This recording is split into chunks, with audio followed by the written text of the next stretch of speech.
ఒక సాధువు నదిలో నీళ్లు పోసుకుంటూ ఉన్నాడు. ఇంతలో ఒక తేలు నీటిలో కొట్టుకుపోతూ కనబడింది. దానిని చేతిలోనికి తీసుకున్నాడు. వెంటనే ఆ తేలు సాధువుని కసుక్కుని కొట్టింది.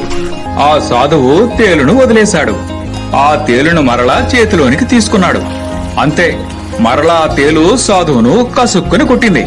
ఈసారి తేలుని ఎలాగైనా కాపాడాలి అనుకుని ఆ సాధువు తేలుని వేగంగా చేతుల్లోనికి తీసుకుని అంతే వేగంగా కొట్టక ముందే ఒడ్డుకు విసిరేశాడు. అదంతా ఒడ్డు మీద ఉన్న ఒకడు గమనిస్తా ఉన్నాడు. అతడు సాధువుతో, అయ్యా, ఆ తేలు ప్రతిసారి మిమ్మల్ని కొట్టడం నేను చూస్తూనే ఉన్నాను. అది అంతగా కొడతా ఉన్నా దానిని ఎందుకు కాపాడారు అని అడిగాడు. ఆ సాధువు నవ్వి, కొట్టడం అనేది తేలు పని, ఇతరులకు మేలు చేయడం అన్నది నా పని. దాని పని అది చేసినప్పుడు నా పని నేను చేయాలి కదా అన్నాడు.